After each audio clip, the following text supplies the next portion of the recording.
Welcome, everyone, to Beyond Belief, where we feature fascinating people of diverse backgrounds striving together for meaning and integrity. And just before we get started, please go ahead and hit that subscribe button down there and stay abreast of all the great content that we have coming up and also the archive stuff. So today, my guest is Heather Templeton Dill.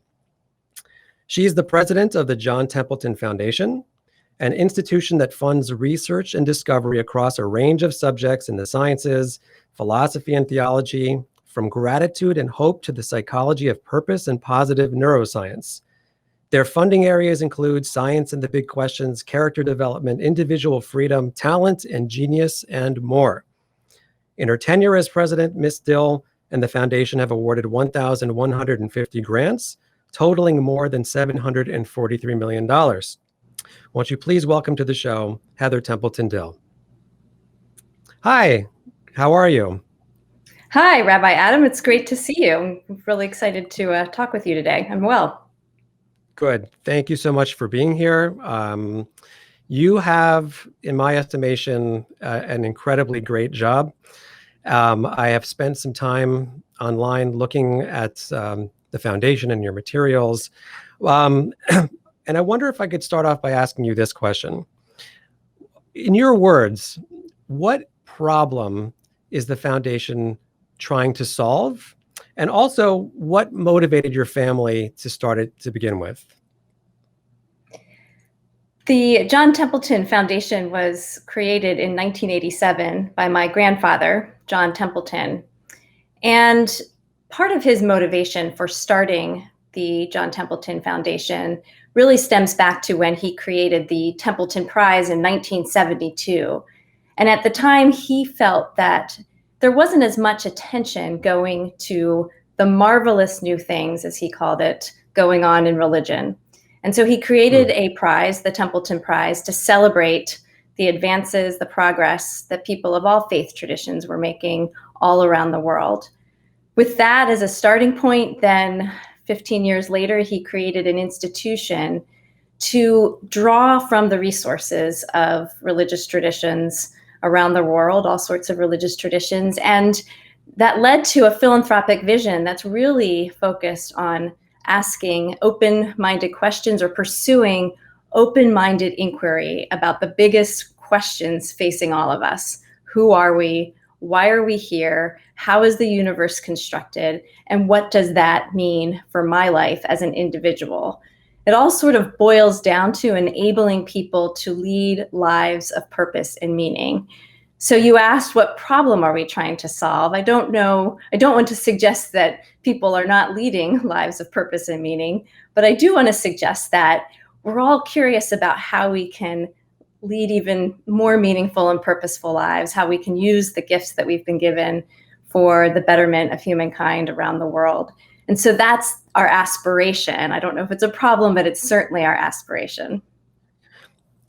In your experience, and I've done some reading into your grandfather, and he seems like a truly remarkable person, and your whole family are an impressive group of people, and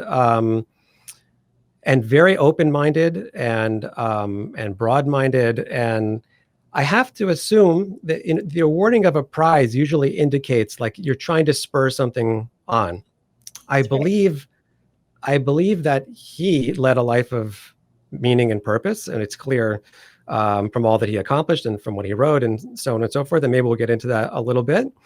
But in your communication with him, did he look out on the world ever and say, like, gosh, people are living without meaning, are suffering as a result of not having clarity about these big questions? Was he bothered at all by the state of the world?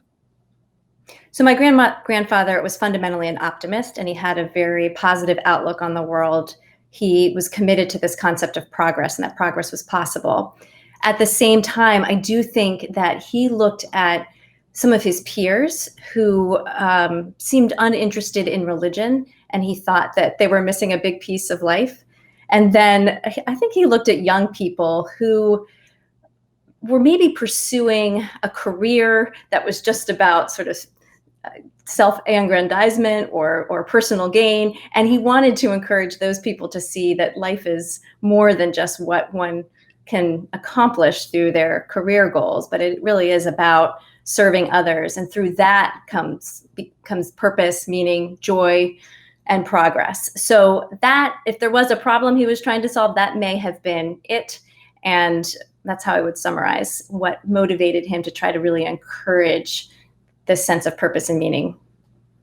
I think that's beautiful and also extremely important. You know, whether or not it's recognized fully in the world as important just yet, I think more and more the evidence suggests that it is, with the increased rates of anxiety and depression and suicide, especially among young people. You know, there's some reason why that's occurring, you know, and we could blame it on social media and we could blame it on various things. And but I wonder, and I have a feeling that he wondered whether or not the lack of meaning was also contributing to the sense of hopelessness and causing a bunch of additional problems for society. But one of the striking things I found about what you fund is the character development aspect of it.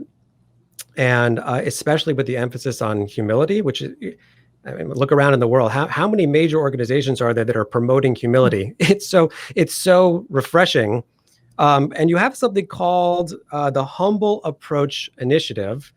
And Yes. I wonder if you could just explain what that is, and also Right. why the emphasis on humility. So this again goes back to my grandfather's experience with the Templeton Prize. He was also in the 1970s serving on the board of the Princeton Theological Seminary, and while he deeply admired all the work going on around there, he also thought that maybe theologians, people of faith, could be more curious and willing to learn from disciplines outside just a religious tradition or theology in particular. And so that's where he sort of came up with this concept of humility, or decided to focus on it.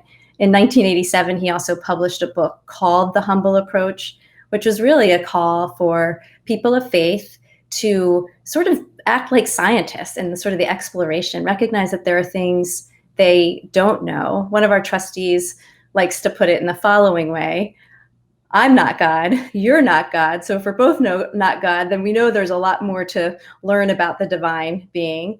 And he also thought that scientists could learn to be a bit more open-minded about some of the more metaphysical realities of life. That science answers a lot of questions for us, but there's a whole realm of exploration that goes beyond what science can provide. So that is a way of describing the humble approach, which is embodied in the first book he wrote to articulate his philanthropic vision. And then in the late 1990s, he brought on a scholar from the University of Pennsylvania to create the Humble Approach Initiative. He had a hand in the creation of that program. We are still running those programs today. And they're small convenings with an interdisciplinary group of scholars to explore topics that the John Templeton Foundation might not be funding now, but could fund, but also to explore topics that are just at the interface of sort of spirituality and religion, as well as sort of traditional academic questions. And it really does come down to that humble inquiry. What don't we know? What expertise do I bring to the table, but what expertise are around the table, which could inform my own perspective on the subject matter or even on my own life. So that's what motivated him. He really wanted all people to adopt that kind of perspective. Impressive and exciting as far as I'm concerned.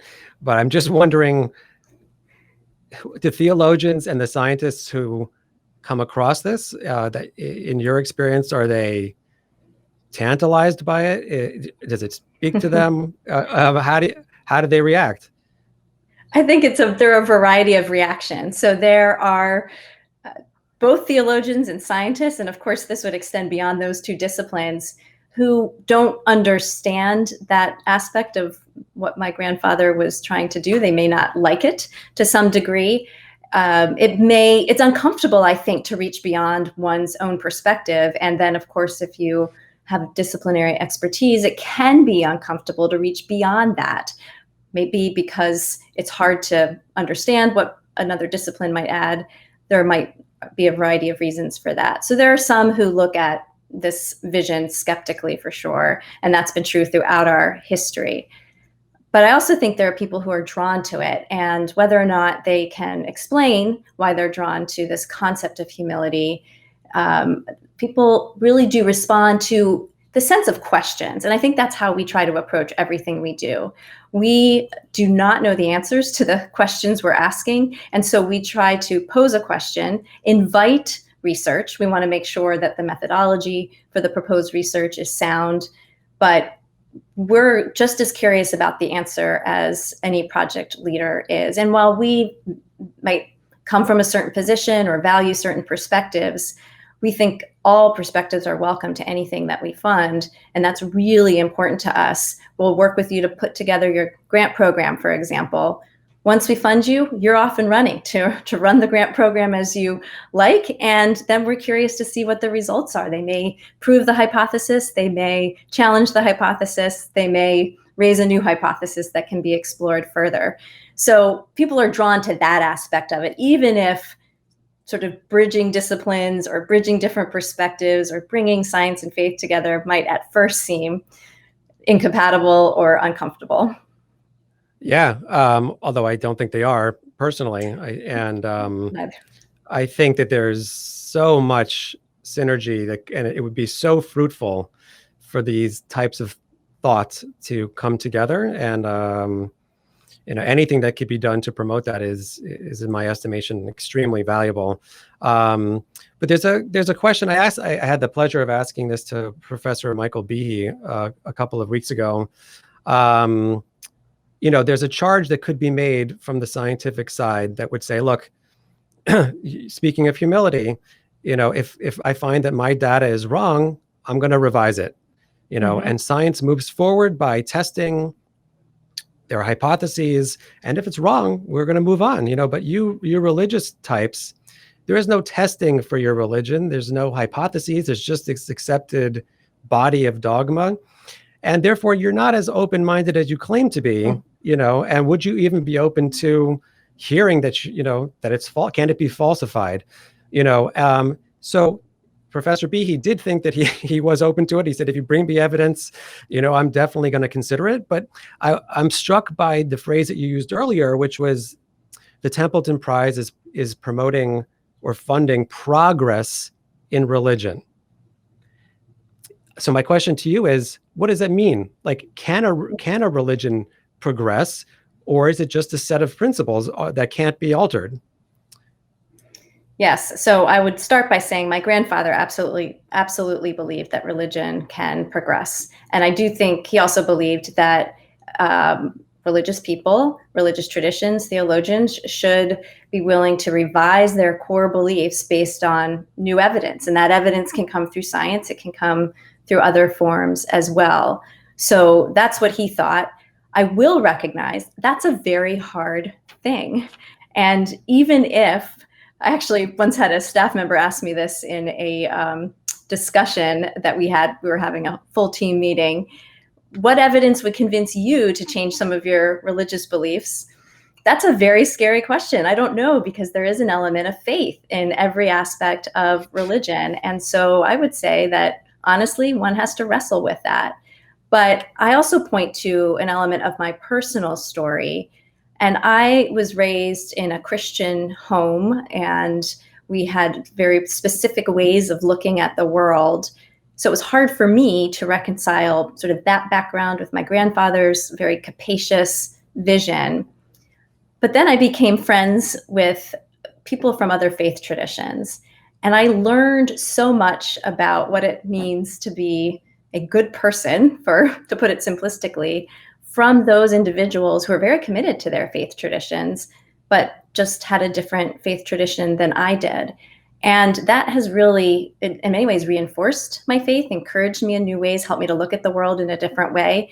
And I think the same kind of thing can happen for people of faith, it doesn't always come from interacting with evidence. It does come from that human interaction. In fact, it probably comes from a combination of both. So I will recognize that it would be hard to revise one's traditions, and it's a warranted claim. But I also think it's possible for people to wrestle with new evidence and come to a different conclusion. Okay, I think so too. And I want to read a quote that your grandfather said and ask you a question about it, which is, he said, "All of nature reveals something of the Creator, and God is revealing himself more and more to human inquiry, not always through prophetic visions or scriptures, but through the astonishingly productive research of modern scientists." That's a very positive view of science that, a lot of people seem to believe that there's some kind of culture war taking place between those that quote unquote follow the science, and those that resist and have this sort of tribal, primitive view of the world. Mm-hmm. Do you think there is that culture war? And as such, is the Templeton Foundation trying to address that specifically? Unfortunately, I would say I think there is that culture war. I do think it's rooted in a historical context, and our sort of perspective on science versus faith there's a history to where that's come from, and we need to understand that as we look at where the world is and where that conversation is today. But that is something my grandfather wanted to that's a way in which he wanted to open people's minds. And so we do, as an organization, engage in those conversations. And we're trying to do it, again, by offering questions as a way of inviting people into a dialogue. So we don't want to make claims and force these claims onto people who may not be ready to engage with science, but we want to ask the question. We want to create forums for people to engage in discussions about they have certain faith beliefs and that does not accord with science, or they feel like scientists think they're better than people of faith because scientists rely on their methodologies as a way to know what we know about the world. So I do think that tension exists. I think the events over the past year and a half have exacerbated the tension, and it's there too. It's not an easy task. But we care deeply about that. And one way we're trying to do that is through these conversations, but also through relationships and the personal interactions. So we have programs that encourage church congregations to invite scientists into their midst. Often those scientists are members of the congregations. We've done the same thing for Jewish congregations, where we offered grants through a grantee to synagogues who want to invite scientists, again, often members of their congregation, to talk about the work that they do, how it intersects with their faith. And I think those kinds of things help. But it seems like an intractable problem. It's still worth waging, trying to address it. Totally. And if you consider the history of scientific inquiry, which was, of course, founded in religious thinking, right? Back then, there was no contradiction. The people who were engaged in it simply thought that they were investigating the mind of the Creator through the creation. And it's only in relatively modern times that we even have any question about that. And so it seems to me that it's reclaimable, with the type of education and ideas that you are promoting. And if you go on your website, I have just one more quote to read, which is about what the areas that you're promoting. We will support exploration of the nature of religious belief and practice. We will invest in basic scientific research that could shape how we think about human existence. We will encourage theological and philosophical reflection on the fruits of scientific discovery. And we will ask whether certain virtues such as gratitude, curiosity, and humility contribute to human flourishing. All fantastic, critical areas of life. As such, how long have you been doing this personally? So I've been president of the John Templeton Foundation since 2015. Prior to that, though, I served on the board of the John Templeton Foundation for 6 years. And then even about 12 years before that, when I was just 18, my grandfather asked me to serve on the board when he was still chairman. So I've been engaged with this throughout my entire life. In fact, the first office for the foundation was in my parents' garage. So, and that was when I was younger, but I have been exposed in a variety of different ways throughout my entire life in many ways. Okay, so you've got obviously you have the right perspective to answer the question, which is, what are the results of the work so far? How would you say that you're doing in terms of moving the needle? And how does one know? And I know it's a tough question. Yes. Mm-hmm. How are you supposed to know if you're influencing society? What deliverables are there? Is it possible to measure the results? It is possible to measure the results, although I think one has to hold those measurements with sort of an open hand and recognize what a measurement of so-called result can tell you and what it doesn't tell you. So some of the things that we've laid out for ourselves are people more interested in the work that we're doing, and how do we know that? Well, one way we try to track that is whether journalists, other writers are featuring our grantees and the work that we funded them to do on their platforms, on their podcasts, or in articles. So that's one way of measuring. And I can't quote numbers for you, but I can tell you that we are trying to track that in a more robust manner on an annual basis. How many of our staff members are invited to give talks in various contexts, or engage in a podcast discussion like this one? So those are some ways of tracking the results, and those point to, are we moving mindsets? Are we changing the way people look at the world and how they engage with our research? And then I would add to that a lot of anecdotal information that comes from our grantees who pursue a question and maybe hire a few postdocs to work with them on the project. And then those postdocs, I mean, right now we have anecdotal evidence, but we're also doing more to collect information on the career trajectories of those that we support. Do they then pursue these questions, and what's the impact? So those are a few ways that we can try to measure whether we're moving the dial or opening hearts and minds to open-minded inquiry. Yes, I could see that, and I think the metric, obviously, when you have play out in the media, that's certainly one way of seeing it. And one thing that I'm aware of, it's like our organization, actually, the two of our organizations are actually remarkably similar in many ways. And I've been engaged in 25 years in trying to have this kind of conversation to open people's minds who do not have much of an interest in theological matters, for sure. And even sometimes just getting people to even consider it. Like I almost feel like sometimes like I sound so foreign to them. I'm like listening in their ears. You're like, what do I sound like when I talk about these things? And it's so not a part of where they're at, that it almost just sounds silly or a fundamentalist or medieval. And so I try to use a certain kind of language, a certain kind of tone, and I do find that science buttresses the claims very strongly, and therefore to be up on what's happening in the scientific world is extremely important. But do you find that there's a segment of the population that just won't give you a second look? They just not interested, and the second you bring it up, it just sounds ridiculous?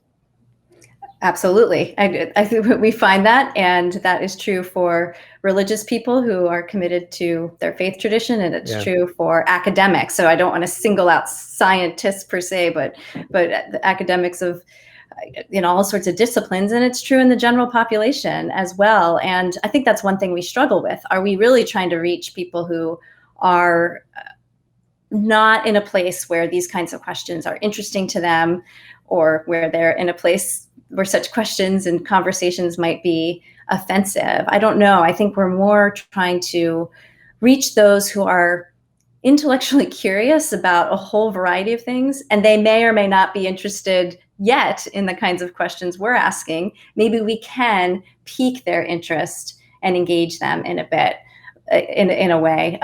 One thing we think about is, what about young people? They're still investigating and trying to think about life. Right. And we funded a few rounds of the National Speech and Debate Association speech programs or debate programs, where it was the Big Questions debate series, and we were funding just sort of debate programs that engaged in questions about human purpose. Are humans and animals similar?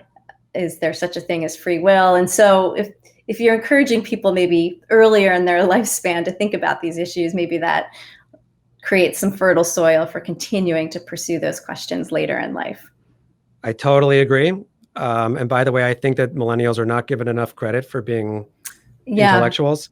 They're not this like horde of like gaming, lost people. Like a lot of them can think, and I don't know how you feel about this, but I think that the Jordan Peterson phenomena and the Ben Shapiro phenomena, any of the Sam Harris phenomena, means that people are interested in having actual conversations, and they want to know everyone wants to know the answers to these questions, and they might conclude differently, but at least let's give them something to talk about, so I agree wholeheartedly, and young people is extremely important, and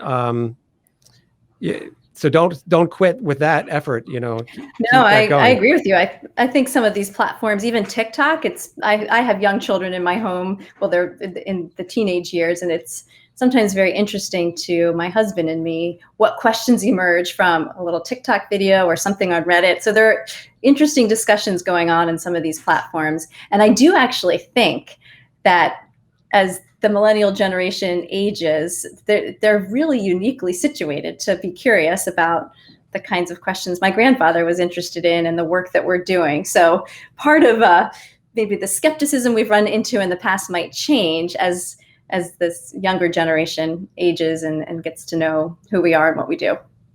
I'm hopeful. Me too. There was a group of atheist scientists, from what I did a little research online, and they got together and had a symposium, which, with the unfortunate title of Beyond Belief, I think, used in a slightly different way than we are here.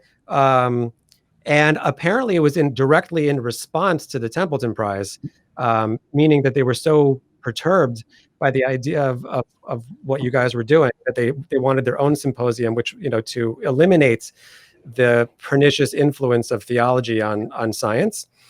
Why are they so bothered by your approach and these questions? And why do you suppose there's not room for broader inquiry in their minds?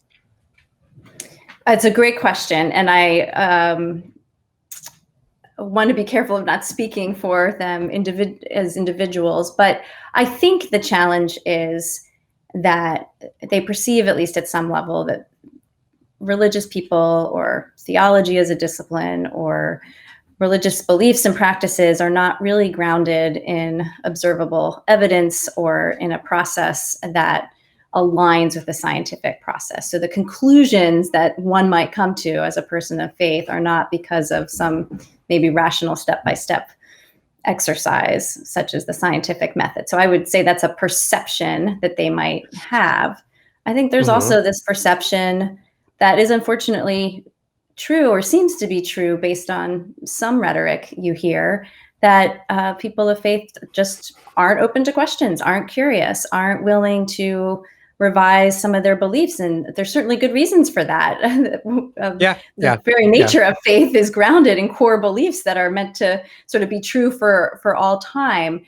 And that can be problematic or troublesome to people. And then maybe there's just a thought that religion, again, thinks that they know it all. And this is not all religious people come across that way, but that religious people or traditions think they have all the answers, and so they don't need to ask anything else, and that their way of living is better than the way of living for others. And that can be offensive and problematic for people. So I think there's a whole variety of reasons. Sometimes I really do believe it comes down to even one's personal experiences. And again, I'm not speaking for those who were part of this symposium, but if you interacted with somebody who was a religious person that came across as very dogmatic or closed-minded or judgmental, that will color your perspective. And I think on the flip side, if you interact with a person of faith who is open-minded and curious and willing to engage and not judgmental, that could change the way you think about religious traditions, people of faith, even the discipline of theology. I agree. And I've had the pleasure of having some, like I mentioned, some really very fascinating conversations with, openly atheists, scientists, and others. And for the most part, I found them to be basically open-minded. But one of the things that I've noticed, and I did discuss this with Professor Frank Tipler last week, and Professor Michael Behe, which is that any time that a dual hat wearing individual, meaning somebody who is a person of faith and a scientist and a credentialed scientist, it seems invariably that when they get up and they try to explain science, in a peer-reviewed, serious manner, they're labeled as pseudoscience out of the gate. And so if you look at Michael Behe's Wikipedia page, it says that right in the first sentence that he is a purveyor of the pseudoscience of intelligent design. And so, and I asked him about that, and he said he was bothered by it. That he's spent his whole career in biology, and he's a serious scientist, and he's presenting real science.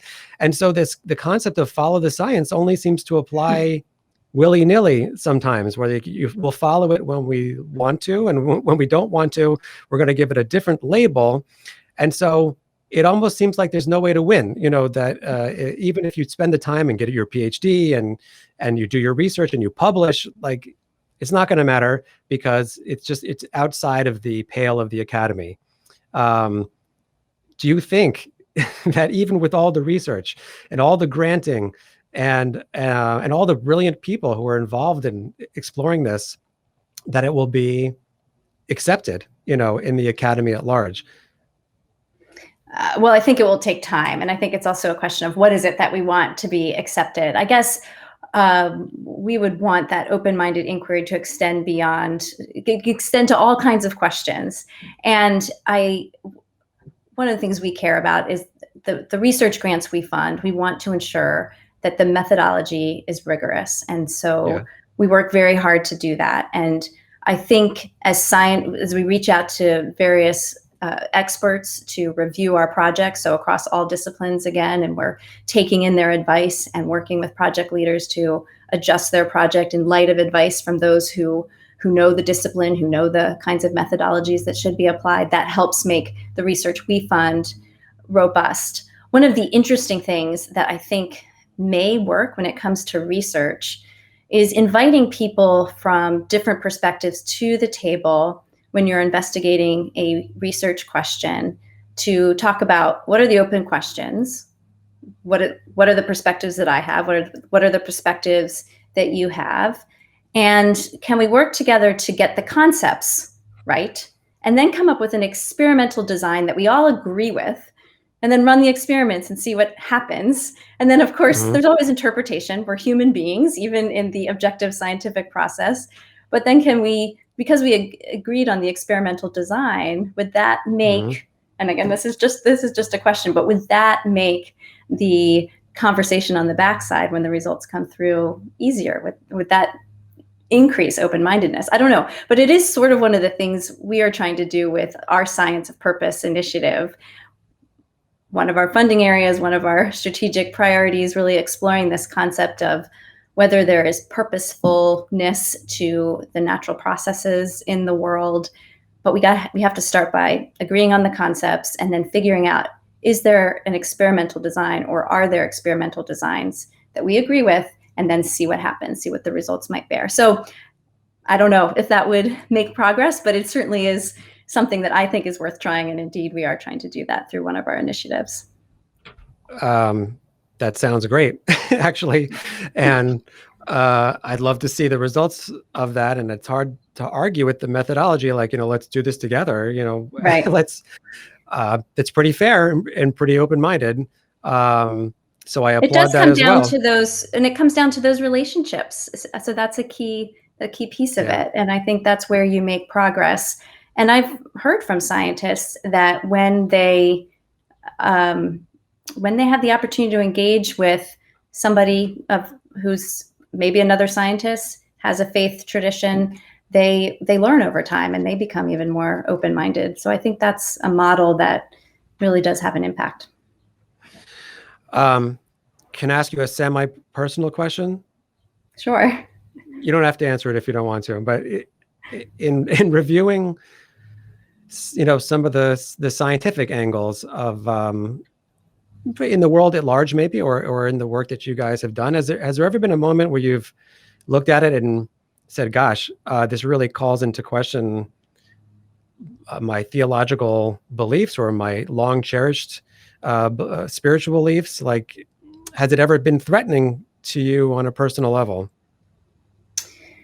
So not threatening. I think one of the challenges that I have confronted, because I was raised a Christian, I still am a Christian, is just seeing the wonderful manifestations of religious belief and practice across faith traditions. And so there are absolute claims that many faith traditions make. You believe this is what one accepts in order to go to heaven or to have some good outcome. So what does that mean for people of other faith traditions? And I think the question on my mind that is not a threat, but something I wrestle with, is how big is God? And I see God at work in all sorts of religious traditions, because I know people from across religious traditions personally. And I also see God at work in people who don't ascribe or subscribe to a particular religious tradition. And that's hard to reconcile with some of the core beliefs I still hold, and I wrestle with it. Sometimes I point to the very simplistic concept that light is both particle and wave, and Yeah. it's hard to make sense of that, but the two coexist. So I don't understand how different religious traditions can coexist when they make competing claims at times. But I do know that I see a lot of alignment across faith traditions, and I find that both compelling and enriching. I can't always explain it in an easy way, but it does. It's a piece of inquiry for me that, again, is not a threat, but something that has become meaningful, I think, in my work as president of the John Templeton Foundation. Yeah. A lot of people, I think, erroneously believe that the religions are like at each other's throats, and Mm-hmm. and we have like these great contention. Even if there's a political contention in certain parts of the world, I do personally think that there is quite a lot of synthesis, by and large, starting with the simple fact that either there's something immaterial or there's not, right? And once you're subscribed to that there is, you're in a very similar page, and for better or worse, a dissimilar page to the materialist mindset. So you've already taken a big step holding hands together in a particular direction. And then there's details. There's details to be ironed out, Right. but certainly amongst the major theologies in the world, I think there's a lot of overlap, and a lot that needs to be celebrated together, I think, to dispel some of the myths out there, that there's so much, endemic disagreement. I'm not sure that there is. But okay, so nonetheless, I hear and accept that that's been a struggle for you, and believe me, I understand. I think anyone who is of a faith tradition has certainly wondered, like, what's the deal with this other one, and why aren't we on the same page, and who's right, and what are the implications of that? And that's fine. And I think as long as we're all talking openly and as friends, it's totally good, and it's all part of, like I said at the very beginning when I introduced you, like, in this program, we're striving for meaning and integrity, and striving together, Right. so that we're doing it together. I mean, we may not like all the results of where it may lead, or we may, we'll just have to see. But as long as we value truth, it's okay. It supersedes it, I think. But okay. So I have a handful of more questions. We only have a limited amount of time left, but what are the ideas or people that you're most excited about at the moment? What are you looking forward to funding? Well, the ideas that I'm most excited about, we talked about it a little bit ago, but that is intellectual humility. And Yeah. we actually talked about humility, but we at JTF at the moment are focused on this concept of intellectual humility. And we're trying to study it and measure it and then figure out how to promote intellectual humility. And broadly, that term means recognizing that the information you have is limited and that you can learn from others. So there are slightly different ways to define that term, but that's an understandable way to grasp what we mean about intellectual humility, recognizing one's intellectual limitations, maybe in a nutshell. So that's an idea that I am most excited about, one of the ideas I'm most excited about. And we are funding some great programs to try to encourage groups of people to come together, particularly when they have differences of opinion, and learn how to engage in conversations together. So that's a topical area that we're supporting. In terms of individuals, I would just reference the Templeton Prize again. The 2021 Templeton Prize laureate, Dr. Jane Goodall, is inspirational to people across the board and to people of all ages. And she's known for her work in primatology, but she also has this deep spiritual sensibility. And that is inspiring to see how her life and work in nature has made her aware of a divine presence. And again, she doesn't quite talk about it in the way that I might as a Christian who goes to church every Sunday, but she talks about it in a way that's completely accessible to someone like me and to people across faith traditions. And then I would also point to Dr. Francis Collins, the director of the National Institutes of Health in the United States, who was the 2020 Templeton Prize laureate. And there's an individual who represents how you can bring the life of faith and science together. So those are two inspirational people. And just to pick up on the thread that you and I just concluded, Rabbi Lord Jonathan Sacks, who sadly passed away last year, is also a Templeton Prize laureate. And he has been one of the most significant inspirations to me in understanding what he called the dignity of difference, that there are differences. We're not going to get away from that, but we can learn so much through those differences. And we need to leverage what we have in common as we try to address the world's problems.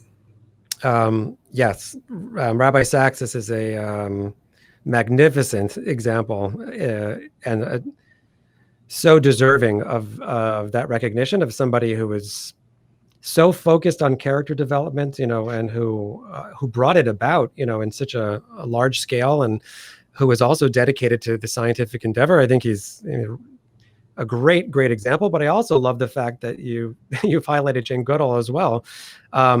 Who is much less obvious, and Right. And I like the fact that you're willing to recognize people who don't necessarily come from a theological background, and yet I think, I don't remember exactly as you put it, but like her writing, her discoveries have sort of indicated an awareness as opposed to it being so overt. Is that fair to say? Absolutely, that's fair to say. Yes. Okay. And I would commend her. Yeah. Go ahead. I was just going to say her autobiography, Reason for Hope, elaborates that in her voice. And it is beautiful, stunning, and brings tears to the eyes, actually. So that's a great resource. Oh, I have to put that on my list. Yes. Okay. Well, I could have this conversation for another 2 hours and be extremely happy. But we don't have time, alas. I just wanted to thank you, Ms. Dill, for joining us today on Beyond Belief. It's been a real pleasure. encourage you to go forward, in strength and to continue to promote the amazing work that the foundation does. And thank you so much for being part of the program. Well, thank you for the opportunity. It was a great experience for me to talk to you, and I thank you for your great questions as well. My pleasure. My pleasure. Thank you so much. Okay, this has been Beyond Belief. My name is Adam Jacobs. Please, once again, consider subscribing to our channel just below and like and comment, and join us for all of the amazing people we have coming up in weeks to come. Thank you so much for being here.